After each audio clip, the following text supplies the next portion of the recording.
Tonight's show is brought to you by Glenn Smith Chevrolet GMC in Opelika. Get ready to smile. Hello, baseball fans.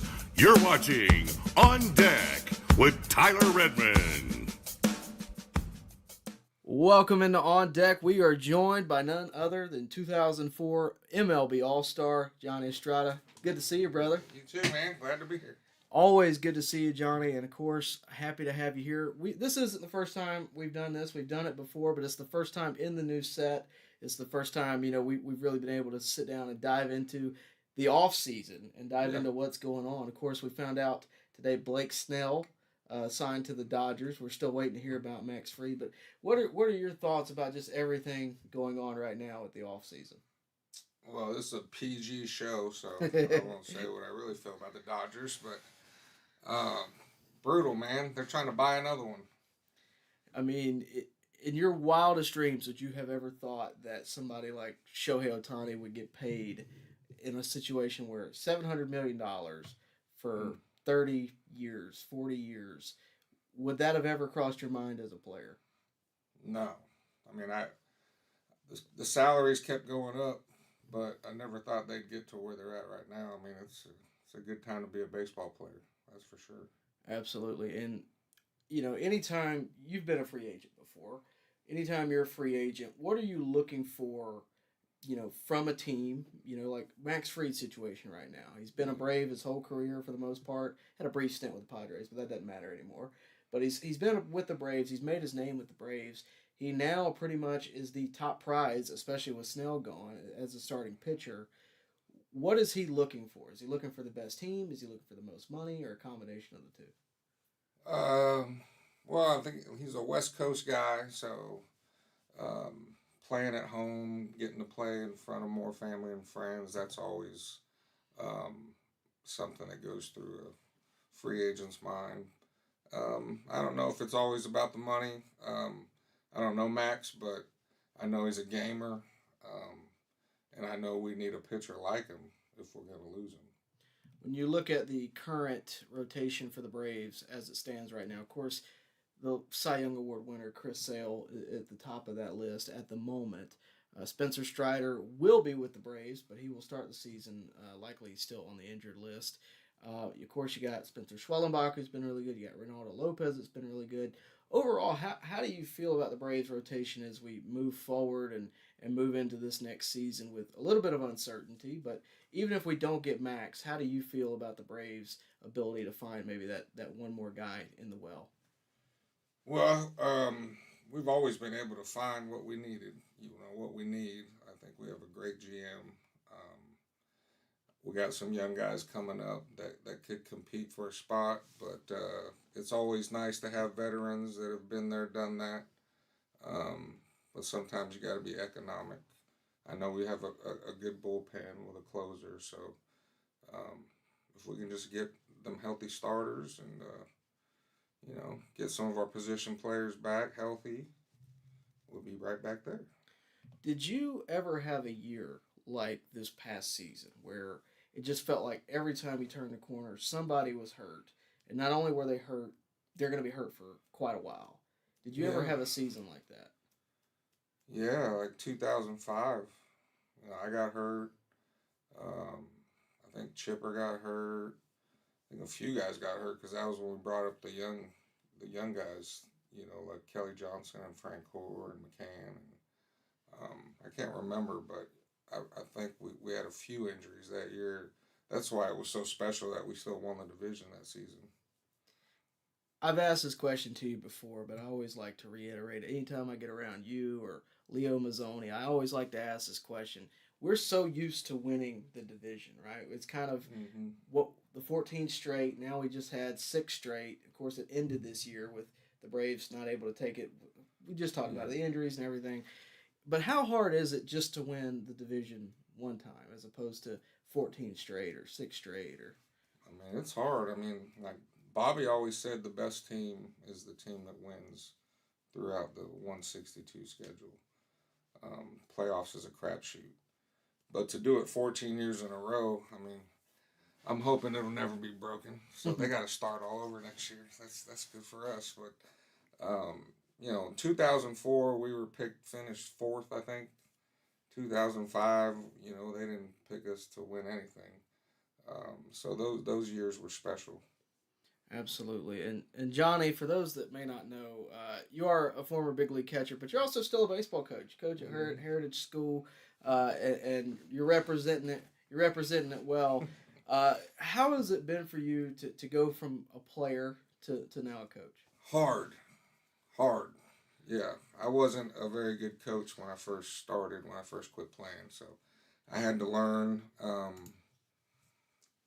To stay in the game for one. Bobby Cott playing for Bobby, man. You can't go after these travel ball and high school umpires like you do in the big leagues. So I had to learn to be patient with these youngsters and just try to get the best out of their ability and have fun. I think a lot of coaches take the fun out of baseball right now. It's a lot of always about winning instead of just teaching kids the right way to play and have fun. So baseball is hard, and if the kids ain't having fun, they're not gonna practice to get better. So Absolutely. And we kind of talked about this before we came on. We were talking about coaching and we were talking about catching specifically. A lot of people talk about, the way the game has changed. And catching is a victim of that too, that the art of catching, specifically, the one knee framing and that kind of thing. As a former big league catcher and as a current high school coach, what's your perspective on the way it is from big leagues and maybe how that translates to high school? yeah, so for one, I don't let my kids drop a knee with runners on base. I've kind of at first when they first started doing it, I was like, get up, you can't do that. So then I figured out everybody's doing it. So I've had to compromise. So I let them drop a knee with nobody on base. With runners on base, I want them up on 2 feet, ready to block, ready to throw. Big league catchers are doing that because they're trying to steal the low pitch. That doesn't apply to youth baseball or travel ball or high school ball. I don't want to get umpires mad at me, but I mean, the umpires are not very good at youth baseball. So trying to steal a low pitch and being on one knee, that it doesn't apply to 12U or even 15U. My son's a college catcher, and they got him doing it, but that's their program. If that's what they want him to do, I mean, he throws to second on his knees because that's what they want him to do. He can do it. I couldn't do it. I didn't have that strong of an arm. But it's definitely different, and I've had to adjust my coaching style to kids of all ages because I coach. I have a 13U major team that I help coach with, and I've got my high school kids. So I just teach fundamentals. Catching's a tough position, and for whatever reason, kids are getting ran off from the catching spot because maybe they caught too much or their coach beat them up and made them block balls. And so I try to take it easy on my guys and still let them get their work in, but, kind of lay off the gas pedal, sometimes because we need more catchers. And there's an epidemic at all levels of catching right now, if you ask me, including the big leagues. Absolutely. I mean, we just don't have a ton of stars at that position. But one of the stars that we do have is, of course, Sean Murphy in Atlanta. And a guy who, when we brought him in, we fully expected him to be as good as a Matt Olson at the plate and defensively even better. We've yet to see that in large part due to injuries. He's really battled through those. But you combine that with now the loss with Travis d'Arnaud leaving for Anaheim. How do you, as a catcher, you've been there before, I'm sure, struggling and maybe in a lull. How do you bounce back from a couple of years like that? How do you try to stay healthy? Yeah, the off season's huge for a guy like that battled injuries. I think he can handle it. I think he's a good everyday catcher when he's healthy. Of course, he came from the Oakland A's. I'm an A's fan. Grew up in the Bay Area, so I was excited to see another Oakland A's coming over. We've had combination of the best catchers in baseball the last few years. You know, with defense and offensive production. Injuries, are a big part of, numbers getting down and just staying consistent with the pitching staff. So hopefully, he can catch 5 or 6 days a week. That's what you want your frontline guy to do, is catch at least 5 days a week. You mentioned Oakland. We're going to talk about that. You said you're from the area. How do you feel about all this? I mean, I don't really know what question to ask you about it because there's so many. It's depressing, man. First they took the Warriors, then the Raiders. Now the A's are gone. So I haven't been home in a while, but I mean, it's a lot different than what I grew up with. I grew up taking the BART train to A's games as a kid, and I've been a diehard Raider fan my whole life, but I can't get into the Vegas thing. Well, the future's still kind of unclear what's going to happen to the A's. Are they going to be the A's? Are they going to be? I guess they're in Sacramento for right now. I don't know how that's going to go. There's just a lot of question marks, I think, surrounding that entire organization. When you look at what they've been doing for the past number of years, just in terms of letting the park get in the condition it's in, kind of treating the fans in an afterthought mindset, what would you say to A's fans right now? And obviously, being one yourself back in the day, what would you say to them? Obviously, you hope they at least stay fans of baseball, but what would you say to them? I imagine the diehard ones are going to drive to Sacramento and still support them, but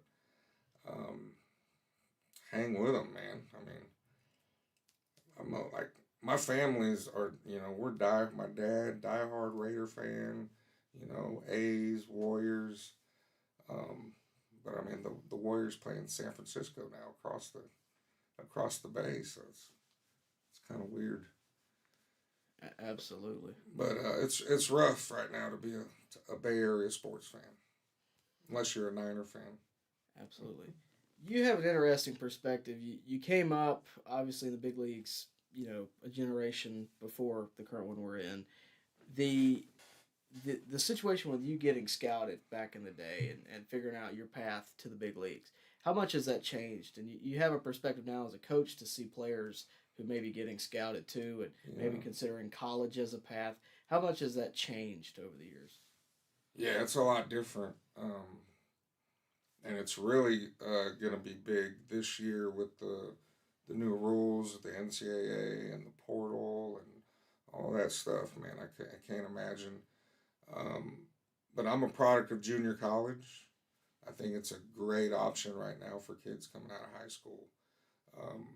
To play right away at a D1 school or a good D2 school, you got to be a dude. You got to produce right away. So JUCO is a really good option. Alabama has a lot of good ones. My son actually plays for one, so you get to stay close to home. The cost is a lot cheaper. Not everybody has the money to go away and play at a 4-year. So more young ball players need to look at JUCO options. There's a lot of them, but play as long as you can, play until you can't no more. That's what I say. Well, recently there's been a lot of talk about Major League Baseball cutting down minor league baseball even further than what they've already done. You just spoke on JUCO, and that is an option. But what do you think about them basically handing off the development aspect of the minor leagues to college? Are colleges inept enough to do that in the sense of getting them ready to play in the big leagues, or should Major League Baseball focus more on minor leagues? I played at every minor league level, and they used to say you needed, I think, 1,500 at bats to be ready to be a big leaguer, and I think I got that. So I don't know. I wouldn't do it any other way. I understand why they're doing it, but it's kind of sad to see all the minor league ballparks empty. And I did an event at Rickwood Field a couple weekends ago, and Like I feel like they should be doing more with that park. That thing's a gem. But they're just, the death of minor league baseball. It's I don't think it's good. I don't think you can put that all on colleges because they're not pros. I mean, you treat kids different that are kids and students than a pro ball player. You're also trying to win, in Yes. college. A lot of times development kind of goes out the window because as a coach, you Mm-hmm. got one thing in mind, and that's winning. And in minor leagues, of course, winning is on the table too, but Yeah. it's really about funneling to the top. Yep. You brought up Rickwood Field. We're sitting in Columbus, Georgia, right now, which will be the home of the 2025 Double A affiliate for the Braves, the Clinkstones. It's a big deal around here. A lot of people are excited. Of course, they're turning the former Golden Park into now Synovus Park. A lot of excitement, a lot of building down there, and Mm-hmm. a lot of economical growth, all that stuff, all that good stuff too. But how big of a factor do you think it is for the Braves to now pretty much have at least all the high levels of minor league baseball within the state of Georgia? Oh, that's huge for the whole organization. I mean, that's huge where you ain't got to leave the state to go see guys and watch the kids develop. I mean, I can't imagine a better situation. Absolutely. When you were coming up, we're sitting below. Viewers can't see it, but there's a Bobby Cox jersey up there. You kind of brought him up earlier, and I want to circle back. If you could just give me, maybe a story, maybe a thought on Bobby Cox. Oh man. Well, I mean, I'm forever indebted to him for giving me the opportunity to be an everyday catcher in the big leagues after I came from the Phillies. So, a lot of good stories. Just to let you know what kind of guy Bobby was. He always had his players back, obviously. But I remember being in a slump. I was like maybe like 0 for 20 or something like that. I don't remember going, but it was a slump, and I got jammed, hit like a weak line drive to the shortstop that didn't leave the infield, and I'm mad. I said a few choice words. I come back to the dugout, and he's like, "Just missed it, Johnny." and I gotta put my bat and my helmet up, and I'm just like, game is he watching? But that was Bobby, and like being like that, and kind of breaking the ice. You just want to play for a coach like that. I've asked you about this story before. There's an ejection of yours that's kind of notable. I know. I could have talked about that. Bobby had your back there. Yes. If you could give me just maybe leave out the words used, but just the synopsis of that story. Do you believe that guy was in the World Series this year? Apparently he was. Who picks that staff? What's his name? Doug Eddings. That's it. Doug Eddings. That's right. Brutal. Yeah, so I get tossed in the first inning. Yeah, I think it was the third batter of the game. That's never good for a catcher, ever. And Paul LaDuca, another catcher, was in the box. But, yeah, I thought we punched him out. Didn't move my glove. So I took a couple steps to the dugout, and he balled it. So I threw the ball back. And it was like a young kid we had that just called up Cologne or something. And so I throw the ball back, and I kind of play it off. Apologize. Sorry, man. So I get back down in my stance. And he wouldn't let it go. Said, you thought that pitch was a strike? I said, yeah. And we're taught to talk, but not show up the umpire. So I'm talking, and you can kind of see my mask moving. And, and he said a couple cuss words too loud in my ear, and I just blew up. Yeah, Don Sutton said it was the loudest F-bomb he ever heard on TV, live TV. So I lost it, man. And so I get tossed right away. Bobby comes running out. What the hell is going on? I said, he's cussing in my ear. And then Bobby's like, "Can you start?" He's right in his face. Yeah, Right in his face. So he's gone, and so we both get our money's worth, and we leave. And Mike Hampton was on the DL in the dugout, and he got tossed. So, oh man, I remember the video. So you see like the three of us walking out of the dugout. What was it like in the clubhouse after that? Ah man, I didn't want to go in there. So he went to his office, fired up a cigar, and I go to the clubhouse, empty clubhouse. Hampton, like, I don't know what Hampton was doing. I think he went to the training room or something. So I'm just sitting in front of my locker, scared, mad. It's the first inning, like, So next thing I know, Johnny! I'm like, oh, crap. So I go in there and he goes, come in here and tell me what happened. So I told him what happened and he was like, all right, sit down, let's watch the game. The game was on, so I sat there and watched a few innings with him. Well, at least you got a good memory. Yeah. I mean, as bad of an experience as that was, you got to sit and watch a game with Bobby. Well, I'm going to turn it over to the viewers now. We've gotten quite a bit of questions in already. And to those of you out there that are watching, first off, thank you for being here. We really do appreciate it. And, of course, keep the comments coming in. Keep the questions coming in. If you do Super Chat, the highest Super Chatter tonight will get a signed baseball from Johnny Estrada. I hadn't told you that yet. What's a Super Chat? Well, they're basically gonna give me money effectively. Sweet. But Right. if you Super Chat, you enter, we may give you a signed baseball from Johnny Estrada. We'll let you know. But somebody will get a signed baseball from Johnny Estrada. Johnny, I'm gonna go ahead and actually have you sign that while I look at these questions, if I can get this case open. There you go. You can sign that just on Sweet Spots, all you. So if you're out there and you would like a Johnny Estrada signed baseball, I have proof that he did it right here. So just keep in mind, it'll be right there, and it looks good from what I can see. So just keep that in mind. So Johnny, I think the first question we're going to ask you is actually from my dad, of all people. It's going to be, who was Johnny's guy growing up? Who was the star that you enjoyed watching the most growing up?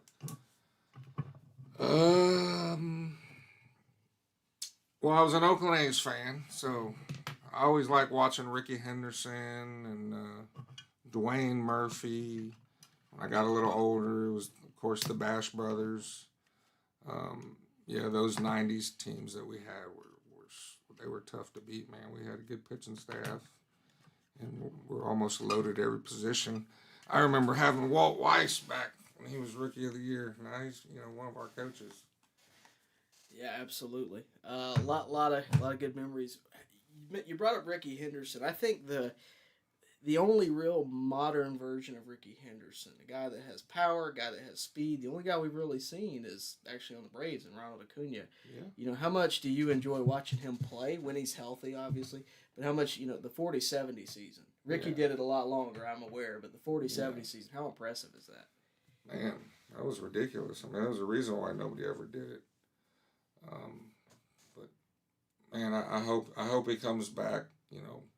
Coming back from one of those knee injuries is tough, and he's got another one. So, but he's young. If anybody can do it, he can. But yeah, Ricky Henderson was special, man. He had just the swagger too. And I sat in the bleachers as a kid, and he would always wave to the fans of the bleachers. Well, there's a lot of records out there that, a lot of people say will never be broken. You have Pete Rose's hit record, the home run record with Barry. There's a ton, but one that sticks out for me that's like, oh yeah, nobody will touch it is Ricky Henderson's. I don't think the stolen base record will ever get touched. There's nobody that gets on base enough like Ricky did. But yeah, Ricky Henderson, a terrific player. Corey Carter, I asked you this earlier because I saw it early, but he wants to know, do you still have Scarlett? Everybody wants to know about Scarlett. Yes, I was going to bring her. I didn't know if he had a dog here or not, so I left her at home. She's probably mad at me, wondering where I'm at. You could have brought her, for the record. You could have brought her. Yeah, she goes most places with me. She's great. She actually just turned 8 years old, so she's showing it a little bit. It takes her a couple extra steps jump up on the bed now. But yeah, she's good. Let's see. Corey Carter wants to know, same guy. How does Johnny feel about the new catcher setup? I personally hate it because it opens up catchers to injury. Well, we don't have enough time on this show to talk about the catcher epidemic, but I'm not a fan of it. I'm not a fan of the one knee catcher stance. Um, with runners on base, I just feel like you should be up on both feet, ready to block, ready to throw. There's a reason why the big league catchers are doing it. They're trying to steal the low pitch. So I coach high school ball and travel ball, and it doesn't really apply to us. And if the umpires keep acting up in the big leagues, we're going to have robots pretty soon. So it's not going to matter. You're not going to steal a low pitch from a robot. Hopefully that'll be the case. We'll see how the implementation is. I do remember. How do you get ejected from a robot? It can happen. I'm pretty sure. Bobby Cox would. He'd be able to. I'm curious to see if that does get implemented. You know, we had a lot of trial and error with automatic replay a few years ago. Like it was a regular. I think they're already experimenting with it with the minors. And so far, I think it's actually been pretty well received. But automatic replay in the big leagues, when it first got dropped, it was this stinks, you know. And I wonder how it will be. That's what kills me too. Like they're missing replayed calls. Like we can all see it, and then they still. It's obvious. Yeah. You remember when Alec Boehm didn't touch home plate? Do you remember that one? Yeah, I do. That was terrible. It was terrible. Stuff they don't want to overturn it or going to stick with the call on the field, even though everybody just saw it. It's wrong. Yeah, the entire stadium is booing you on both sides, but it is what it is. Jonathan Yang brings up a good topic. Chadwick Trump and Alex Baldwin down in the minors. Do you know anything about them and just what they could bring, the catchers of the future? Yeah, I've seen Trump. I mean, he's a good catcher. Can swing it a little bit too. I haven't seen the other kid, but I've heard a lot about him. Yeah. You know, there's always somebody up there ready to take somebody's job. That's the thing. There's a hole right now. We don't know who it's going to be. I imagine that'll be a spring training competition type of thing. And I know the answer to this, but I'm going to ask you, do you think it'll be a defensive priority or an offensive priority in terms of the backup catcher? Catcher's got to hit now, man. They didn't used to have to hit, but now they got to hit if you want to stay up there. So I think we got a good one. He's young and hopefully he's healthy. But we've kind of been spoiled the last few years with the catcher combination. Tandem. Yeah. Well, they're obviously cutting costs, right? And in theory, that's to do something, right? They cut Darno, that's $8 million. They cut, just a lot of different guys. They've a lot of what I guess they view as the folks they can let go. They've pretty much done it. They haven't picked up options. They have, that kind of thing. In theory, they're probably looking at starting pitching. But is there any other holes on the team that you would circle and say we need to do something about this? I mean, if everybody comes healthy, I mean, we should be all right. But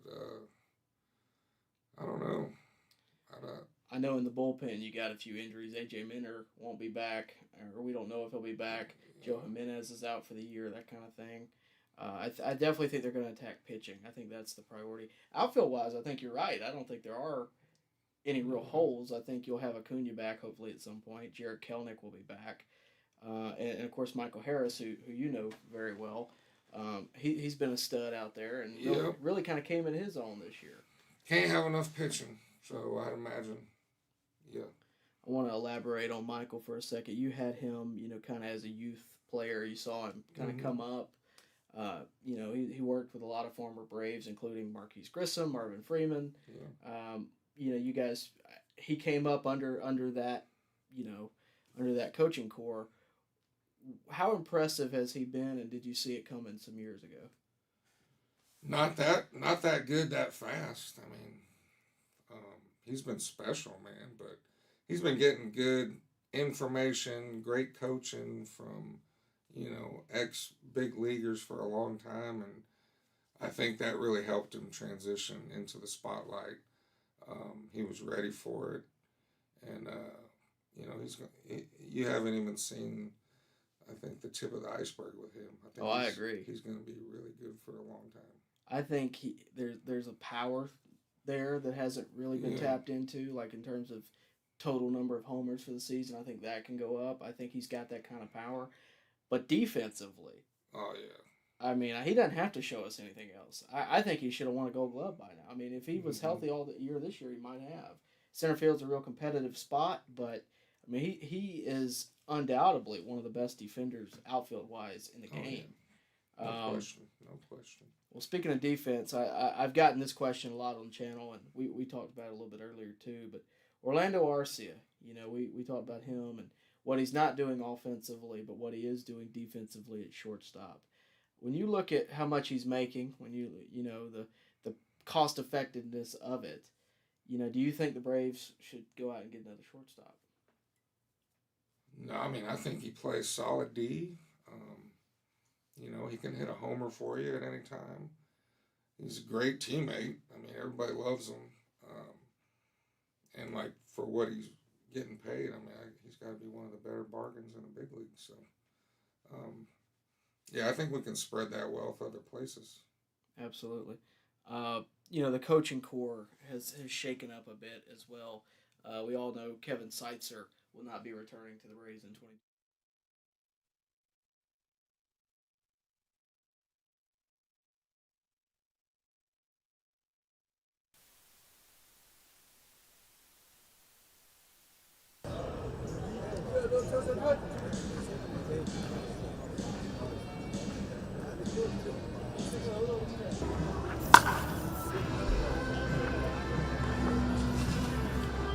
You're supposed to do and maybe even try to incorporate whatever new philosophy may come. Yeah, it's tough to see coaches like that, especially ones that helped us win a World Series. He can't hit for them. The players got to produce. He dealt with a lot of injuries. So it was kind of a struggle. You can replace one guy in the lineup, but when multiple guys start to go down, guys start to press, all that plays into it. But he'll get another job somewhere. He was a good coach and has a good resume. Played for 5 teams, so it's tough to learn new coaches and for coaches to learn what makes you tick. How can I help this guy? How am I hurting this guy? Everybody's different, so it's a tough gig nowadays. Was there a coach maybe a hitting coach that worked really well with you back in the day that stood out? I think sometimes, which I learned this with the Atlanta Braves, sometimes part of being a good coach is leaving the players alone, letting the players play. And I had some good ones. Not to say I didn't learn anything from every coach, but Terry Pendleton was a switch hitter like me. He was from California. He played for Fresno State. I went to high school in Fresno, so we had a lot of ties there. But he knew I could hit. He knew what my approach was, which was simple. And he left me alone. I mean, the best thing he did was just let me be and let me do my own thing. Certain days I didn't even want to hit on the field, and it wasn't a big deal with TP. At TP, I'm not hitting. I might have been like 0 for 4. I'm not hitting. Well, as a hitter, as a ball player, mentally, things like that matter if you believe in them. So he was a great hitting coach. But sometimes the best players make the worst coaches. So, yeah. But I had a lot of good hitting coaches in the minor leagues with the Phillies too. Well, TP is a friend of the channel. We've interviewed him here before. Former MVP too. MVP. Let's not leave that out. He had a pretty good run as a player too. Yep.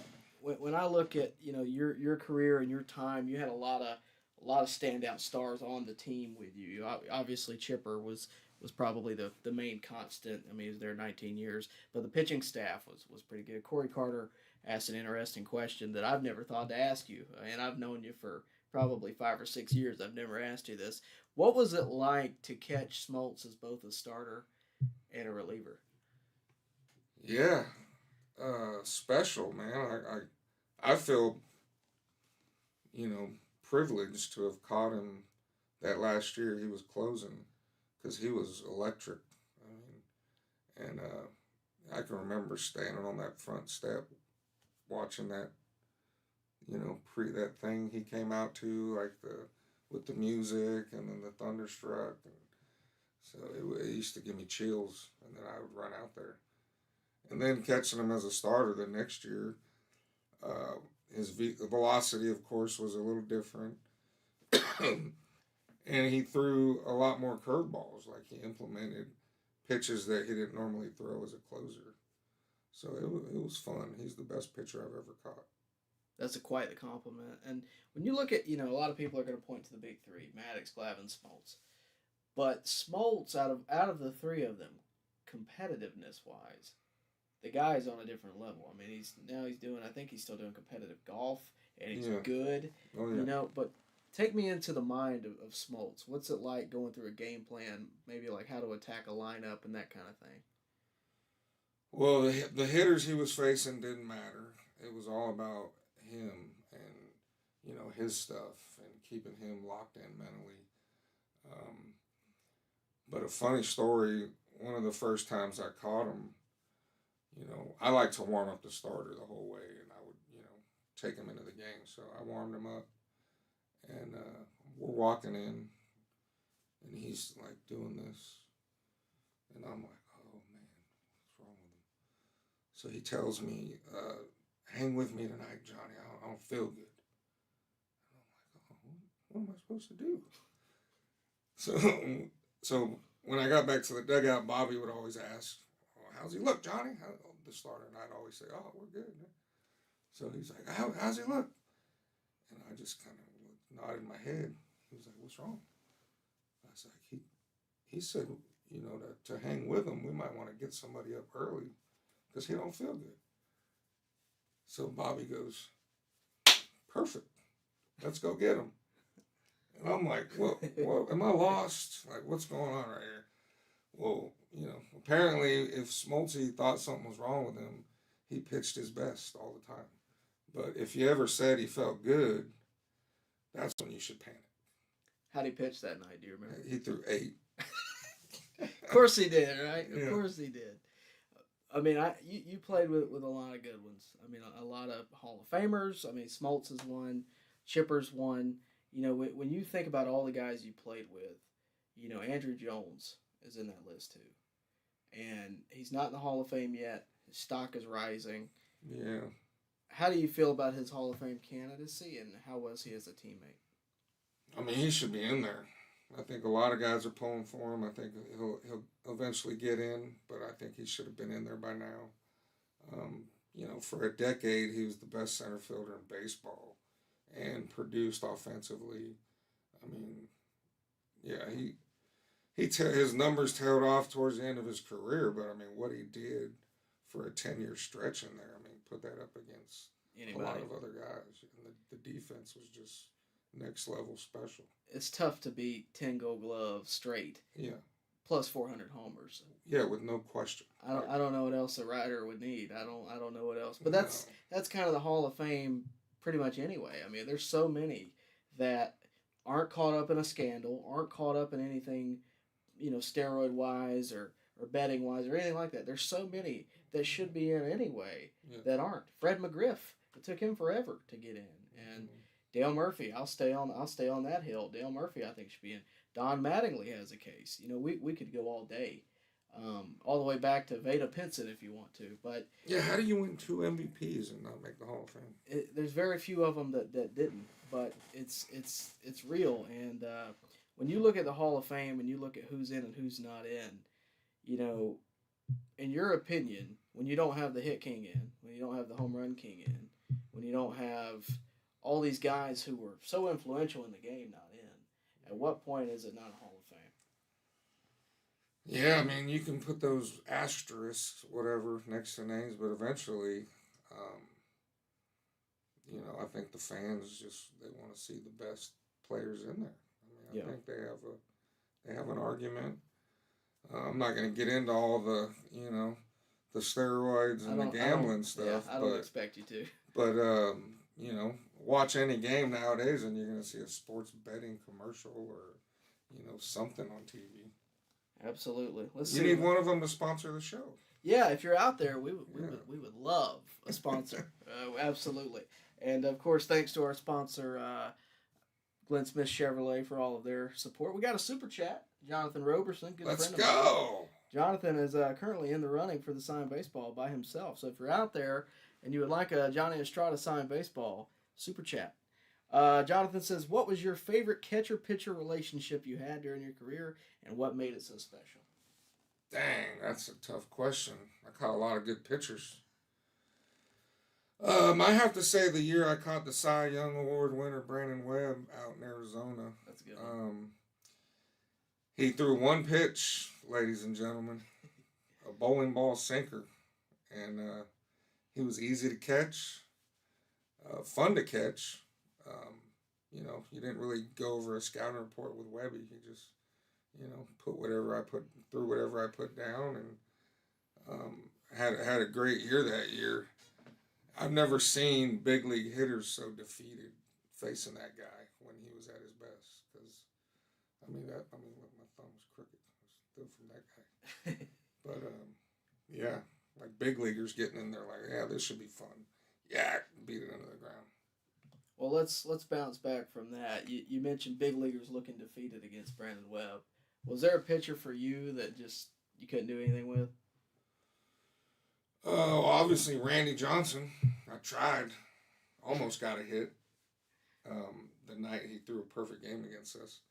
But being a switch hitter, any left-hander that threw hard gave me trouble. I had a little longer swing, right-handed than left-handed. But I wasn't scared of any right-hander. I dialed it up when they dialed it up.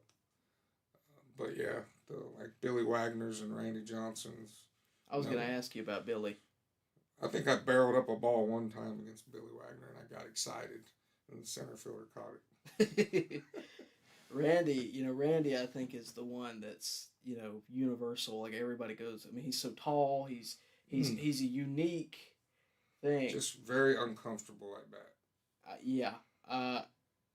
If you've ever played MLB The Show video game, imagine that in real life, because I can't touch him left-handed. Imagine facing an NBA center. The ball comes from 5 feet out and cuts back in. It's insane. Good luck.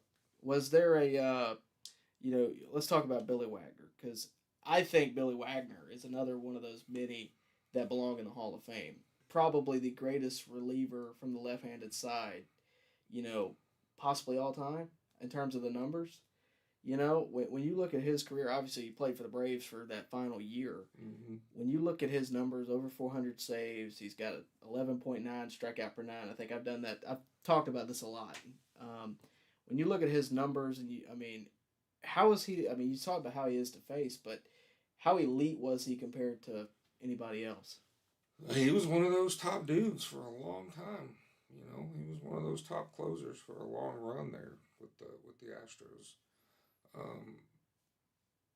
Numbers don't lie, man. It's closers get paid, and there's a reason for it. Well, and they're starting to make it into the Hall for a long time. I think there's a total of 8 relievers, maybe 9 relievers in the Hall of Fame out of about 230, 240 guys. It's a very low percentage, but with how integral relievers are in the game, I feel like that's got to change. I feel like your Billy Wagners, your Chapman in a few years has got to get in. If Kenley Jansen's another one that I think one day probably belongs. When you look at, those guys, how do you, they're not starting pitchers. I get that. They didn't cover as many innings. But it's pretty difficult to close out those last 3. That's when you're going to see the best at-bats of the night, right? As a catcher, how difficult is that to get through those last 3? Well, you're talking to a high school travel ball coach. So, it is hard to get them last 3 out sometimes. Try getting them with a 12U, 13U team. I say it all the time. My coach says it all the time. Closers get paid. So it's tough. I think that Class A guy from Yeah, he's difficult. and Yeah, he struggled in the playoffs. yeah. So it's just man, it's just Well, when you throw hard, you can be wild too. and every closer's got their own routine. It's like they're on their own little island. When it's good, it's good, but when it's bad, it's awful. Where does Kimbrel rank up there for? I know you never faced him, but He seeing was him good. come through right after Billy and kind of Yeah. took over for him. Yeah. I remember watching young Craig Kimbrel in Atlanta. The fact that he's changed his approach too. Yeah. I mean, it's still been effective over these many years. So, I think there's a lot of good ones that I think we're going to see a wave of guys. There's 8 total relievers in the Hall of Fame. I think you're going to have 8 in the next couple of years, next few years. I say couple, probably the next decade. But there's just, the game has changed so much, and I feel like relievers are way more important. We do got another super chat. This is Corey Carter. He's talking about Andrew. He says, I think Andrew is the greatest defensive player regardless of position. I also think those dives at Turner Field made him tail off at the end. What would you say to that? I agree. I've never played with another outfielder that got the jumps on balls that Andrew got. I mean, it was almost like he was moving before the ball was hit because he knew what the pitches were. There was numerous times where somebody barreled up a ball in the gap and he's taking 4 steps and catching it. I was just like, wow. Well, and I think the impact on his body, landing square on your chest, fully outstretched, and jumping into the wall. And, I mean, he kind of played with no He played hesitation. every day, too. He played every day. With no hesitation on he was going to give you the best chance you got at catching that ball. And I think to Corey's point, that might have played a factor into maybe him tailing off a little bit at the end. But I think the numbers speak for themselves with Andrew. I think he's one of the most obvious ones on the ballot to me. Billy Wagner's, by the way, on his last year of eligibility on the ballot. So he's right there. Last year, I want to say he was at 73 or 74%. I mean, he's right there. Andrew is coming up the rear, though. He's probably at about 65%, I want to say. So I think those two guys very well could be your Hall of Fame class at the rate we're going. Obviously, with your Ichiros and everybody else that's now on the ballot. Billy Powermax has a pretty simple question, but it's a good one. What's your favorite memory as an Atlanta Brave? Favorite memory as an Atlanta Brave? We might have already talked about it, but I think Game 5, 2004. Hit a home run off Roy Oswalt. Oh, that's pretty good. Yeah. In a must-win game, it was fun. He's a tough contender too. Packed crowd. So that was, it was an 0-2 pitch. Yeah, I think he tried to go up high and didn't get it high enough. And, I ain't seen a pitch I didn't like. Fair enough. Fair enough. Where does the 2004 All-Star game rank on that list? Favorite memories. I mean, I've seen the clip. I went and watched that game, and I saw the intro. Here's Randy Johnson, and there's Johnny. Yeah. That's my buddy Johnny right there. Yeah. That's got to be pretty cool to be among baseball's best. Yeah, man, it was like I was like a kid in a candy store. It went by so fast. It was like there and gone. I tried to fly in my folks and get as many people. But it was the most memorable thing about that whole All-Star game, other than me being in the same locker room as Hall of Famers and stuff, was after batting practice, we come in the clubhouse and Muhammad Ali was in the clubhouse. Wow. So these are all All-Stars scrambling for stuff to get signed by Muhammad Ali. It was funny. It was like a line of people. Did you get anything? Oh, yeah. I got a signed shirt, hat. I was like, man, if I only had a boxing glove. If I only had a boxing glove. That's got to be cool. I mean, one of the greatest athletes probably of all time. Oh, yeah. Universally known. But like you said, being among baseball's best, to say, I mean, that's something nobody can take away from you. You were Silver Slugger that year. Just a phenomenal season. what does it take, or maybe what's the difference in a great season in terms of, just how difficult that is to do it twice, like because you were able to Yeah, make it once, and that's hard to do, yeah. and to be able to what does it take to get to that?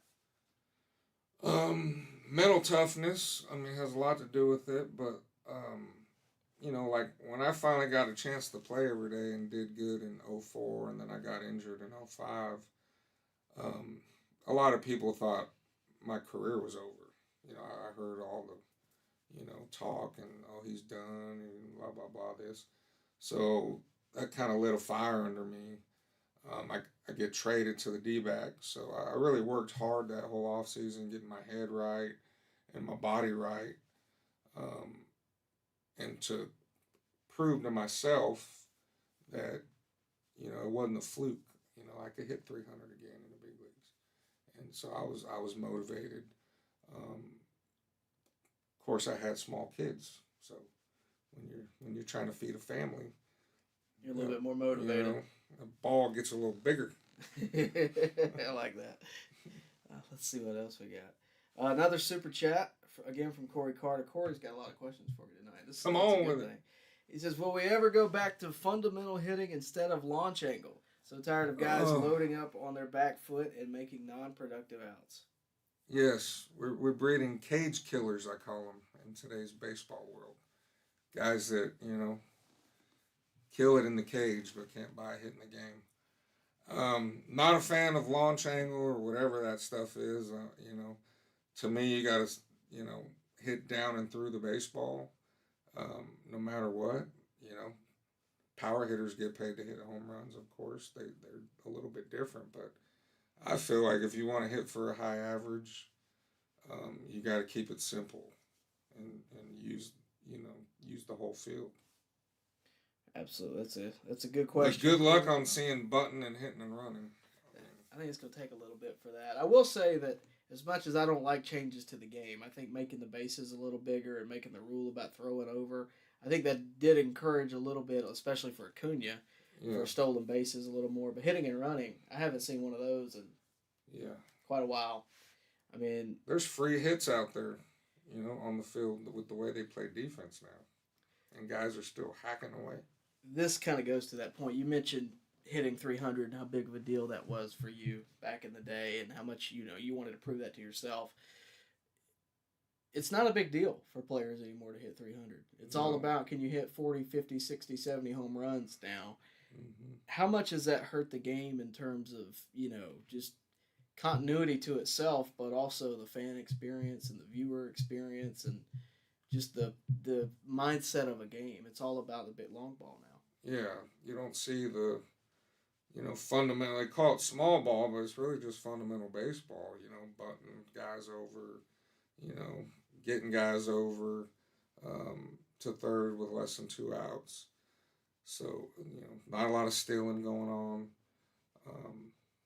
But you see at the end of the year, the teams that can do those things are the ones that advance in the playoffs.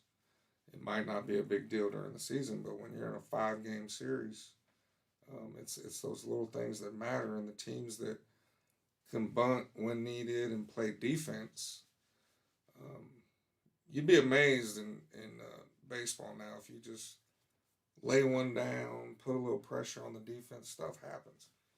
Especially at my level, ball gets thrown away. Well, the other thing is in the playoffs specifically, everything's magnified. Look what happened Everything's magnified. 2023, the Braves, best offense in the game, undoubtedly. Record Yeah. number of home runs, all that. They get to the playoffs and they can't score a run. And you're sitting there and you're questioning, what have I been watching for the past 162? Mm-hmm. And is that pressing? Is that trying to do too much? From your perspective, what do you think that is, or is it just simply a drop off? It's mental.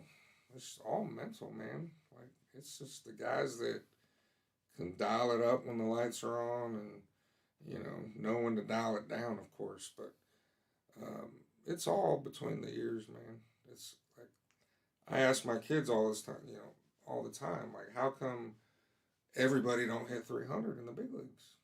they're all good hitters. Like they're in the big leagues for a reason, but they don't hit three. Everybody don't hit 300, and it's mental to me. It's pride. I wasn't a home run hitter, but if I had the capability to hit 50 home runs a year, maybe I wouldn't have hit 300. But that wasn't me. It wasn't my job. And I just grew up, man, always thinking that 300 was the bar. If you wanted to be good, you had to hit 3 bills. We talked a little bit about the changes in the game, and one of the changes that I've pretty much been outspoken about that I just outright can't stand is the playoff situation where there's a week off there for the team that advances. Yeah, it's not helping the teams that win the divisions. Well, and you say that, and you're going to have half the baseball world that's team is on the other side going, well, it shouldn't help you, but if you're the team that has been so good all year, you take a week off and you're out of routine. How much does that affect you as a player, taking a week off like that? Well, I could never do that in the middle of a season. Like that hurts everybody, I think. As a player, you get a day off, you look forward to it, you enjoy it, but then you go right back to work. Now, if you get 2 days off, you're a little different. Now, the All-Star break, if you didn't make the All-Star team, that was tough, coming back from 3 days. Mm-hmm. So, what? A week. Yeah. Must win. And you're just not going to be the same. There's nothing you can do to simulate game like, speed. You can inter squad all you want. You can say the pitchers through the live hitters, but it's not the same. I think they have to change that. I think there's got to be a little more benefit to winning your division. And having a week off is not a benefit.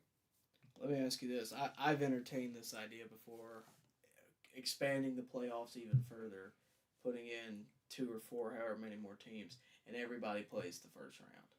But the way you're seated is the advantage. You get I don't think seed or whatever. For a division winner to have to go into a 5-game series and hang with them, I think this should be best of 7. Yeah, that's just in a best of 7 series, you're going to get the best team. Best of 5, it's a crapshoot, as Bobby would say. It really is. Let's Vision Music Works, one of my most regular supporters. She's in tonight. Got to meet Johnny and get an autograph at Alumni Weekend a couple of years ago. She met you back in the day at, I guess, Truist. Thanks for coming. She grew up a fan in the 80s. Do you miss when pitchers went 8-9 innings regularly? Will we ever see that again? I don't think you'll ever see that again. I do miss it. But the days of the old Greg Maddux hour-and-a-half complete game, I think you'll have one of those once in a while, but I don't know what it is, but, they're not letting these guys face the lineup for a third time. They're trying to get them out of there with a lead. And, we know what it is. It's the analytics, right? It's looking at the analytics and go, oh, nope, you're out. And I think the best example I've seen of that just not working out is when they took Blake Snell out in the playoffs a few years ago. Yep. Do you remember that? I remember that. He was in Tampa, and they took him out, and the look on Blake Snell's face told the story. Yeah, he was like, what? And the fans didn't like it. Sure enough, the Rays go on to lose that game. Yeah. And sometimes, that's what being a manager is about to me is knowing your player and trusting your player. And I feel like analytics are good for some things, but they're not good for everything. How much were analytics a factor when you were coming up? I mean, how much did you look at numbers and use them to your advantage? I wasn't a big stat rat guy. I just felt like I had to know my pitcher strengths more than the hitter's strengths. Once in a while, your pitcher strengths matches up with a hitter's weakness, and you dominate them. But for the most part, I just like to see ball, hit ball as a hitter. I never liked to know what was coming. Like if one of my teammates had the signs or something, I never wanted to know what was coming. So I like to keep it simple because baseball is hard. Absolutely. Let's go ahead and go to this. Jake Hobby says, how does Johnny feel about free runners on and extras? The runner on second to start the 10th inning. Brutal. Get rid of it. I'm not a fan of the extra inning rules. Baseball is a great game, and part of what makes it the greatest game on the planet is if you just leave it alone, technically a baseball game could last forever. Right? Yeah. We don't need a runner at second. Let's play forever. It takes out the whole, to me, it takes out, it's not even, because if you don't score the run. No, it's like, it's like it's like a travel ball game. Let's get the game over so we can get the next one in here. But it's a big league ball game, and I think people want to eat and drink more. Keep the concessions open. Yeah. You know what I mean? Make it memorable. Free baseball. I think what's at minimum got to happen is having that in the playoffs. To me is atrocious. Yeah, that shouldn't. That just ruins it. It just ruins, because I want to see every bit of drama that Game 7 of the World Series has to offer. And I don't want to taints it. Yeah. Compared to history. You know, and I don't think we haven't really seen that play out, at least not very much in the playoffs. But I don't even like the idea that, I don't like the idea about throwing over to the runner, and that could be the third out of the World Series because you threw over, or what I mean, just whatever. There's so many things like that. The pitch clock. That could end the season, Major League Baseball season. Uncle. A pitch clock violation. So there's a lot of things like that I'm not a fan of. Billy Power Max says he wants to sponsor the show. Billy, my email is in. You know what? I'll just put my email in the chat. But sweet. Email me if you want. If you really want to do that, let's do that. Corey Carter says, I wonder if a new hitting coach means that we will start hitting behind the runners again. Maybe. It's all the players, though, right? I don't know what, like, as a hitter, I'm up with a runner on second and no outs. Like, my job is to get the runner to third, right? You would think. But they're thinking, I want to drive the runner in. Well, that's all fine and good. It's good to think that way, but, be a team player and get that runner to third and let the other guy do his job. That's why everybody gets paid. Absolutely. Johnny, when you look at just the current game, is there a player that reminds you of yourself? Is there a player that you enjoy watching, specifically? A lot of good players. I love watching Ronald Acuna play. We're spoiled to see him all the time here. He's been the best player in baseball for multiple years, I think, and just watching somebody like that with that much energy, and producing, always happy, he's fun to watch. But Shohei Ohtani, man, he's like must-see TV nowadays. So I think when he gets in the box, he's special. There's nobody else quite like him right now. There's just not, and especially if he gets his arm healthy again, where he can pitch again. $700 million is quite a bit, but if you're gonna do it, I guess, it needs to go to Shohei. But we have another super chat from Corey Carter. Did you ever get tired of leadoff guys kicking the back of the box out, and would you step on baselines? Was Johnny a talker while he caught? Yes, I talked some. But Rafael Furcal used to do that to lead off a game, so I'm not mad about that. A lot of big leaguers, actually, a lot of leadoff guys would get rid of that line.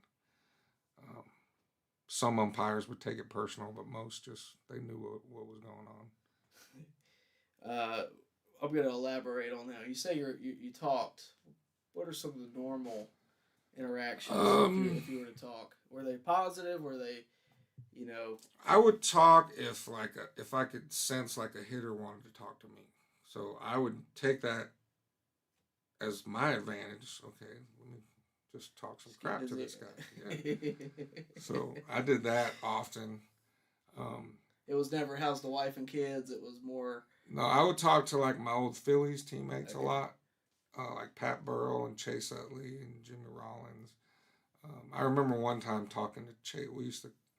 Chase Utley's nickname was Smutley. We used to call him, or Muttley. But yeah, so he got in the box one time, and I was just in a mood just to talk some crap. So I just was just running my mouth. You of all people? Yeah. No. Never. So I wouldn't shut up. So he got 2 strikes on him, and he stepped out of the box and he put his head. He goes, "Johnny, you got to shut up, man." And I just started laughing. I think he ended up popping up, but yeah. Was there ever a batter that stepped in the box that you were starstruck with? Yeah. Maybe in your young days? I mean, first time Barry Bonds stepped in the box and I was catching, that was kind of surreal. He ever hit a home run that you just looked at for a while? Yeah, a few that haven't landed yet. You know, I wasn't old enough to witness a Barry Bonds batting practice, but I'm sure you saw a few that were. You know, how intimidating? Like, what's the game plan when he steps up to the plate? How do you deal with that? Is that a all right? We're going to intentionally walk this guy.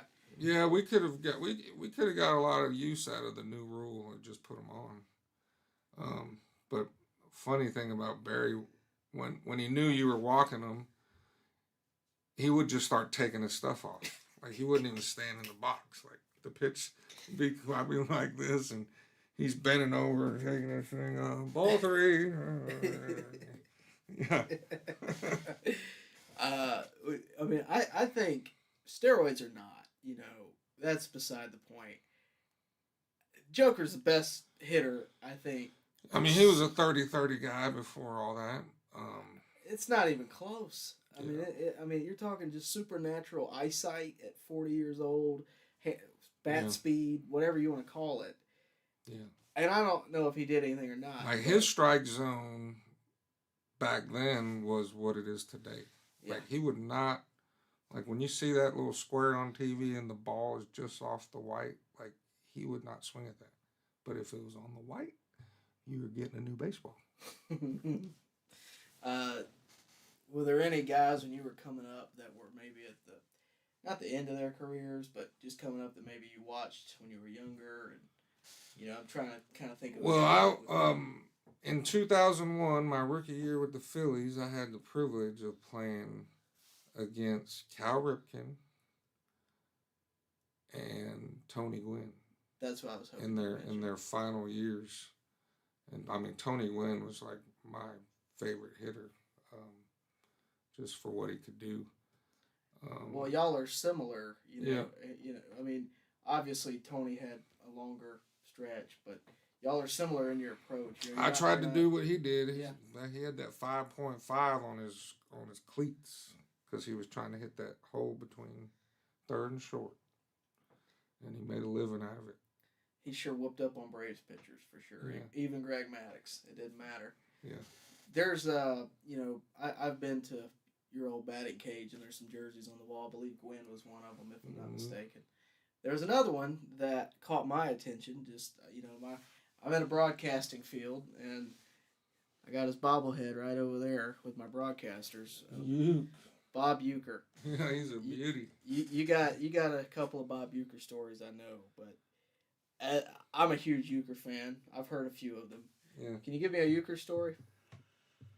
For one, like he's the first. I don't know, what do you call him? Like the TV guy, like the color. That sat with the players in the back of the plane. So that'll tell you something about him. But when I played with the Brewers in what was that, 07? Yeah. So it was like right around the time where they started taking beer out of the clubhouse and like energy drinks out of the clubhouse. Like, it was kind of like the start of all that. So Uecker had a Red Bull fridge in his press box. Like, he drank Red Bull and had his own Red Bull. And we was like, how do we get one of those in the clubhouse? So he had the connection with Red Bull, and he ended up getting us one in the clubhouse, and they took all the Red Bull out of it. So I started, you know, stopping every day, getting energy drinks for everybody, bringing them to the clubhouse. But yeah, Uecker had his own Red Bull fridge in his press box. he's a character. There's so many different stories. Behind us right here, I got Necro up. He was Necro's catcher, right? And I asked Necro about him. Just tell me. He goes, I can't tell you most of the stories I have. Yeah. He's one of those just enigmas, I guess. Just this cultural guy. I mean, he was on Johnny Carson. I mean, there's so many things. He's getting probably towards the end of his career. We're getting towards that. But what a career he's had. I don't think there's anybody that's done more for the game of baseball than Bob Uecker. What was he like as a person? Oh man, he's almost like a cartoon figure. Like he's not real. Like when you first meet him, it's like this guy. And please, Cleveland, bring back the Indians, man. Like one of the best movies ever made. Imagine a kid today watching Major League for the first time. They would think it's a fake game. Like, oh yeah, why'd they come up with the Indians? Ha ha ha. Like, come on. That's just a bit outside. Yeah, like all that stuff is classic. Should stay classic. Yeah. That's a whole nother show. Yeah, I do Native American showcase for the Braves, and like I've talked to chiefs of tribes and all that to get their point of view. Look who you're talking to, brother. Yeah, man. So like they have a different view on all that stuff. Well, Levi Walker, Chief Nakahoma, who actually just put a video out, passed away last year. I was good friends with him. Actually spoke at his funeral. That's what the video that I put out was. I talked with him in depth about how he was asked, would he ever speak if they ever went to a trial or what deposition or whatever? Yeah. Would he ever speak on behalf of the of the Indians? And he said yes, I would, because the way he viewed it was it's honoring my history. He goes, I feel differently about the Washington Redskins. I feel differently about that. That was the one that he said that's a slanderous name. Yeah. He said, but the Braves, the Indians, the Seminoles, the Chiefs, none of that bothers me. And that doesn't obviously speak for a whole society. Funny because I've heard rumblings about Washington bringing back the Redskins. Oh, I think it's possible because they haven't really found a brand. They were the Washington football team. Now I guess they're the Commanders. It hasn't caught on. Yeah. Nobody's buying the merch. So it'll be interesting to see what they do. One more super chat tonight. I think you'll appreciate this.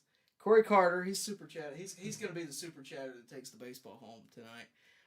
It says, Johnny taught me how not to show up umps, so I always looked down or acted like I was tying my shoe if I had something to say. We never would have known anything if Eddings hadn't acted that way. Yep.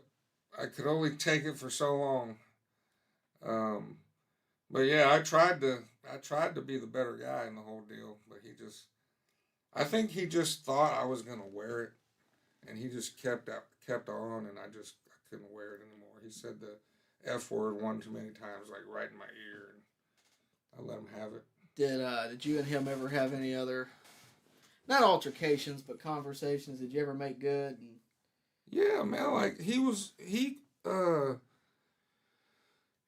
behind the plate when Ben Sheets struck out 18 of us and the freaking day game shadow in Milwaukee, and he was calling crap off the plate this far.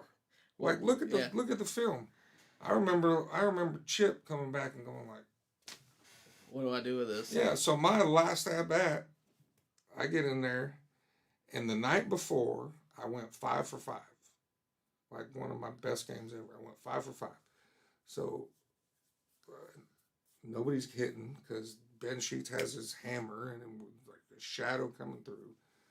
So he's just giving him strike one off the plate.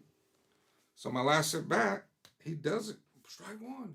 So I turned right at him and I said, that's not a strike. That hasn't been a strike all day. You've been calling that. Yada, yada. And he says this. He goes, really, Johnny? You go 5 for 5 yesterday and now you're going to pull this crap today? I'm like, what? What does that have to do with anything? I don't like that guy. I can't believe he was in the World Series. He's still around. Corey Carter comes back with a follow-up. Kelly Johnson supported the shift ban because he says hitters can't consistently hit to the off field or to the opposite field. I disagree, does Johnny? I mean, proof's in the pudding. I mean, they're not exposing it. I mean, if I got up to bat and there was no third baseman, I'd have hit 350. I don't get it. I mean, big league hitters are good enough to spray the field, but it's all about home runs and RBIs nowadays. I feel like you're going to be biased with this question, but I want to hear the answer too. Douglas Lasitra, I believe, asks, "What That's team?" my guy. Oh, this your guy? Yeah. Which team have you played for that has the best alumni relations group? The Atlanta Braves. Yep. Flying the flag right here, Dougie. Yeah, I had to wear my high school hat too. I need some players. You are well represented today for sure. Sports Daily says he saw you at the card show last weekend. You must have had a fan there. I think we're pretty much caught up. So unless anybody has a follow-up question, we're going to go ahead and start wrapping it up. Johnny, first off, you came here. Oh, yeah. Winner. Corey Chicken Carter, dinner. you are the winner. You're taking There it is. that right there home. And, Johnny, this is a day before Thanksgiving. You took the time to come down here from Noonan to Columbus. That's about, a 45-minute trek? About an hour. About an hour. Easy hour. You took the time, man. I really appreciate it. It's not the first. It won't be the last. And I'll be as back. always, we really appreciate you coming. We've done postseason watch-alongs, I'm sure. Yeah, that was fun. We're going to do something like that at some point again. But get them out to one of my high school games this year. Oh, I'll be there. You're playing in Columbus, so I'll be there. But Yep. really appreciate you coming on, as always. And you always got great takes. I know the viewers love you as well. And we're going to have you on again. I know we are. So My pleasure, bro. good to see you, brother. Thank and you. for you guys out there, do me a favor. If you have not already, like the video, subscribe to the channel, hit the bell for notifications so that you know next time Johnny's here, next time somebody's here, and of course, the next time I'm here as well. We also want to thank our sponsor, Glenn Smith Chevrolet GMC in Opelika. If you need a vehicle, they are great. They're going to give you the best price they can. And of course, they are a big supporter of the channel. With that said, guys, really do appreciate you coming on. Johnny, one more time, appreciate you. Gobble, gobble. You and your family have Happy a great Turkey Day. Thanksgiving. Gobble, gobble. We'll see you next time right here at On Deck. Baseball fans, make sure you like and share this video and subscribe to this channel. As always, thank you for your support.